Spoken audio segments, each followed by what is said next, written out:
Hi, it's Erica Larson from ericalarson.com, and I always spell my name ErikaLarson.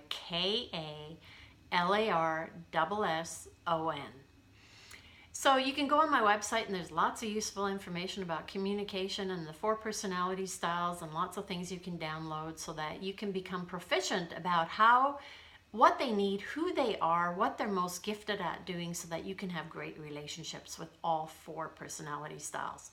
So today I'm going to talk about effective communication with the thinker personality style. Now, in my experience, most thinkers that I've ever met they're not extroverts, they're introverted.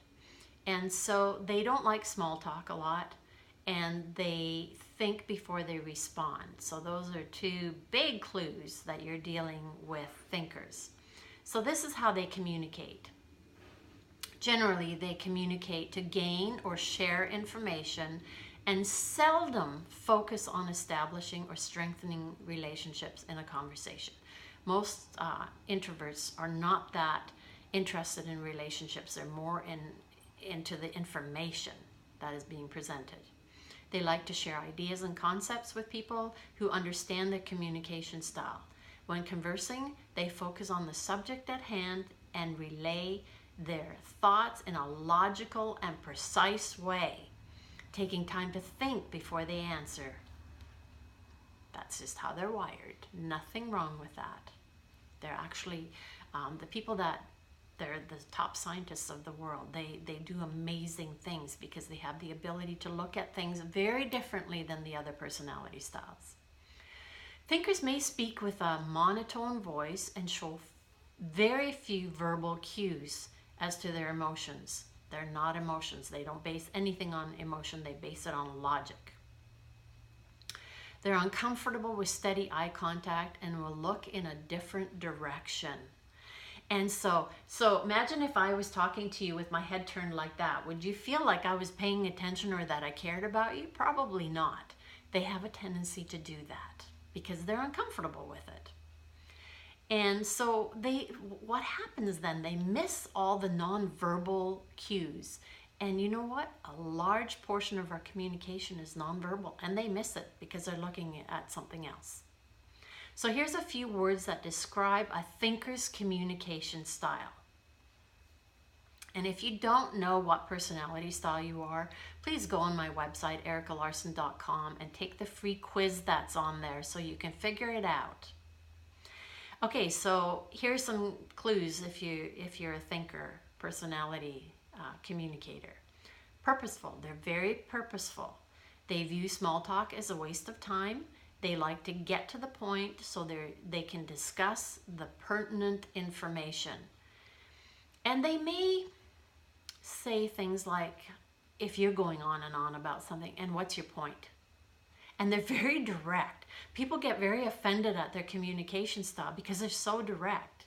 It's like, don't waste my time with small talk. Get to the point. And they prefer to discuss one topic at a time as well because they're slow to process in comparison, say, to the promoter who thinks just so quickly. So give them that time and space. They're also very private. They don't talk about relationships or personal matters. You can have worked with these people for years and not know a whole lot about their personal life, and they like it that way. What they prefer to talk about is ideas, information, and strategies. And you know what I love to see together is a thinker and a promoter. Both are full of ideas, and they love to talk about them and form strategies around them. They're actually really a good combination that way when it comes to ideas because they view things from very different perspectives. Thinkers are very logical. They may seem cold to those who don't understand their style of communication, but they have deep feelings. They just don't display them freely. They're logical and concise. They think before they respond. They're people of few words. They don't feel a need to talk like the promoter, for instance, or the supporter.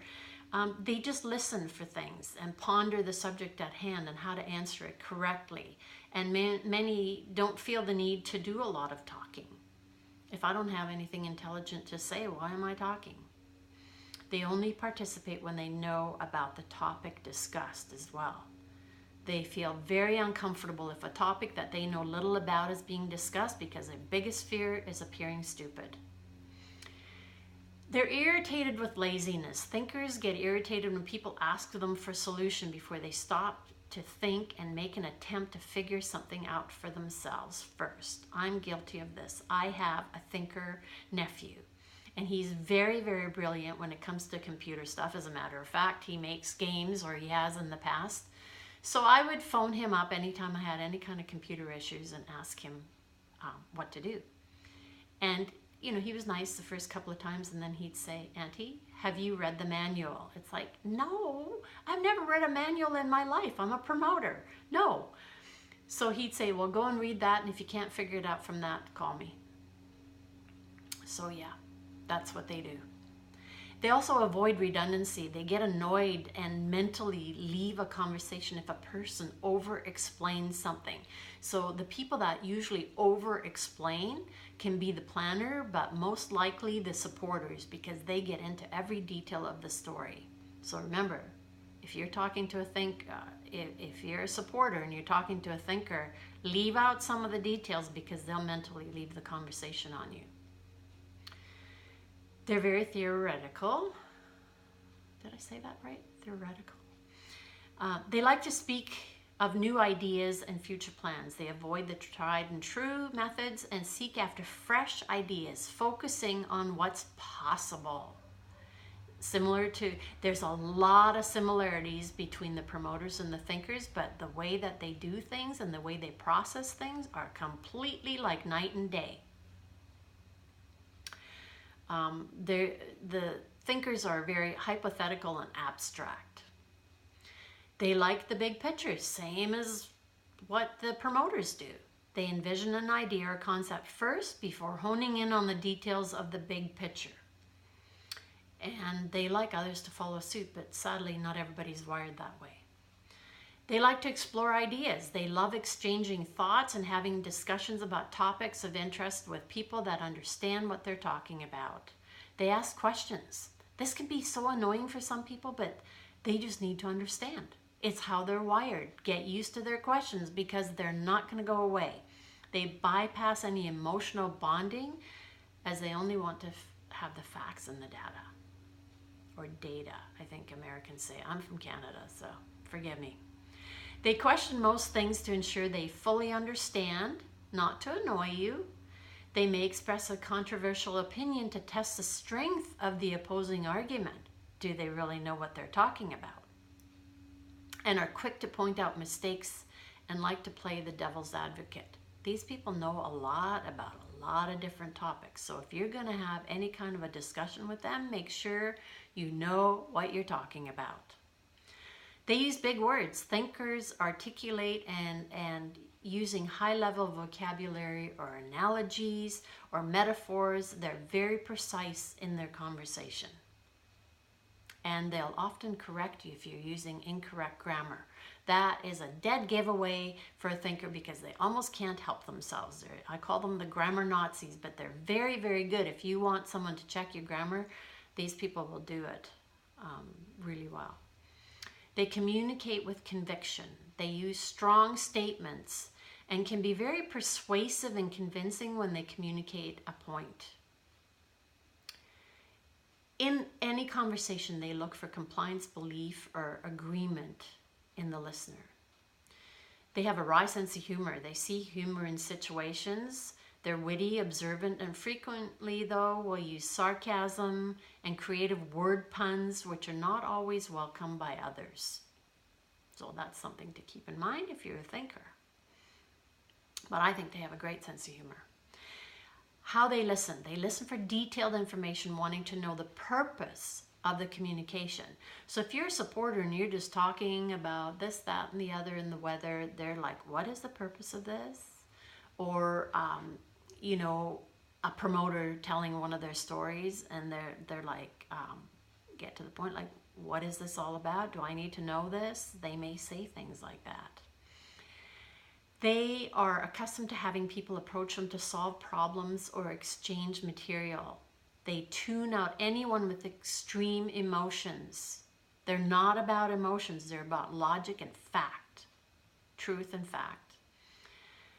They also tune you out on subjects that hold little interest for them. They listen for the issues or challenges that need to be solved because that's who they are. They solve problems. They're the best problem solvers on the planet, and will jump to solution mode with no outward signs of compassion or empathy. So just know that that's how they're wired. No right or wrong. They like to talk about concepts, ideas, and possibilities, or future plans, solutions to problems, the latest proven discovery, their most recent findings on a particular topic that they have interest in, statistics and figures, improvements in how to change the status quo, because that's what they're all about doing. Topics of interest may be science, mechanics, engineering, politics. Could be others too. They like to have adventures too, but very different from the promoter style. They have two different ideas about adventures. Communication tips. When you're a thinker, pay attention to these, because these are things that may offend other people and that you need to learn how to do differently. Use softeners when questioning others instead of being so blunt. Just soften it. I don't quite understand what you're saying. Could you explain it? Instead of, what are you saying? That sort of thing. So use softeners so that people don't feel interrogated by you. Save the debate. Not everyone appreciates playing mental chess with you. You're very good at it, and I'm sure when you were in school, you loved being on the debate team. Learn to listen without fixing. You're all about solutions, but just learn to listen, and you can just simply ask them, do you want me to just listen, or do you want a solution? You know, are you seeking a solution, or do you just want me to have a listening ear? It's that simple. Build rapport before you charge ahead with your agenda. Now, this is difficult for you because you don't normally have a huge need for relationships. Building rapport is a challenge for you, but it's something you need to learn, and it'll serve you well. Allow others to express their feelings and emotions. I know you're not about feelings and emotions, but that is what they may need in their processing. When you're in a significant relationship, figure out what they need and appreciate to feel close to you, and accommodate them, even if it doesn't seem practical or logical. It'll go a long ways for you. Share something positive of a person before you point out any flaws. You just kind of blurt out any flaws that you see, inconsistencies or discrepancies. But, you know, find something positive to say first so that they don't feel criticized by you. Because remember, life is all about relationships. On your deathbed, that's all that's going to matter. Even though it may not seem like the most important thing now, your latest discovery is not going to matter on your deathbed. Relationships and who's there for you will. Request time to think and ponder what is being said instead of going silent. You may say something that they find quite profound, and they'll just go silent. And you're like, did you hear me? Are you going to respond? Are you just ignoring me? What's going on? So just, be verbal about it.